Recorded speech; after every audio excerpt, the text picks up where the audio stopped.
ಕೋಲಾರದ ಪಾಪರಾಜನಹಳ್ಳಿಯಲ್ಲಿ ನಿನ್ನೆ ಕರಡಿ ಬೆಟ್ಟ ಸಂಸ್ಕೃತಿ ಉತ್ಸವ ಆಯೋಜಿಸಲಾಗಿತ್ತು. ಈ ಸಂದರ್ಭದಲ್ಲಿ ಚಲನಚಿತ್ರ ನಟ ನಿರ್ದೇಶಕ ಟಿಎಸ್ ನಾಗಾಭರಣ, ದುನಿಯಾ ವಿಜಯ್, ಮಹೇಶ್ ಸುಖಧರೆ, ಹಿರಿಯ ಸಾಹಿತಿ ಕೋಟೆಗಾನಹಳ್ಳಿ ರಾಮಯ್ಯ ಸೇರಿದಂತೆ ಮತ್ತಿತರರು ಪಾಲ್ಗೊಂಡಿದ್ದರು.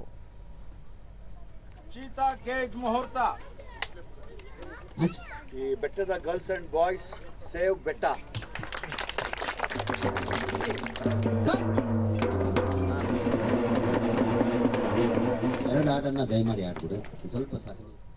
ಕೋಟೆಗಾನಹಳ್ಳಿ ರಾಮಯ್ಯ ಪಾರಂಪರಿಕ ಪ್ರಾಚ್ಯ ವಸ್ತು ಸಂರಕ್ಷಣಾ ಇಲಾಖೆ ಹೊರತಂದಿರುವ ಪುಸ್ತಕದಲ್ಲಿ ಕೋಲಾರದ ಗಿಡ ಎಂಬ ಹೆಸರಿನ 50 ಅಡಿ ಎತ್ತರಕ್ಕೆ ಬೆಳೆಯುವ ಸಸ್ಯದ ಬಗ್ಗೆ ಉಲ್ಲೇಖವಿದೆ. ಔಷಧೀಯ ಮೌಲ್ಯಗಳನ್ನು ಹೊಂದಿರುವ ಈ ಸಸ್ಯ ಜಗತ್ತಿನ ಬೇರೆಲ್ಲೂ ಕಾಣಸಿಗುವುದಿಲ್ಲ ಎಂದು ವಿವರಿಸಲಾಗಿದೆ ಎಂದು ಹೇಳಿದರು. ಕೋಲಾರದ ಗಿಡ ಅಂತಲೇ ಒಂದು ಗಿಡ ಇದೆ, ಪ್ರಪಂಚದಲ್ಲಿ ಎಲ್ಲೂ ಇಲ್ಲ ಕೋಲಾರದ. ಅದು 50 ಅಡಿ ಬೆಳೀತದೆ ಅಂತ ವಿವರ ಇದೆ.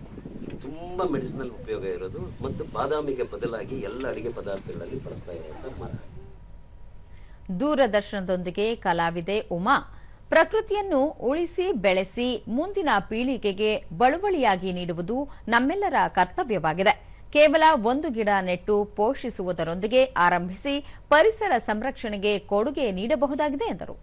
ಹಾಕೋ, ನೀನು ಸಗಣಿ ತೆಪ್ಪೆ ತರ್ತೀಯೋ, ನೀನು ಏನೋ ಒಂದು ಇಕ್ಕೆ ತರ್ತೀಯೋ, ಏನಾದ್ರು ಕೋಳಿ ಇಕ್ಕೆ ತರ್ತೀಯೋ, ನಿಂಗೆ ಗೊತ್ತಿಲ್ಲ, ಅದು ತಂದು ಗಿಡಕ್ಕೆ ಹಾಕು, ಒಂದು ಬಂಡೆಗೆ ಒಂದು ಸಣ್ಣ ಕಲ್ಲಾದ್ರೂ ಜೋಡಿಸು, ಒಟ್ಟಿನಲ್ಲಿ ಪ್ರಕೃತಿ ಉಳಿಸೋ ಅನ್ನೋದು ಇದರ ಮೂಲ ಉದ್ದೇಶ.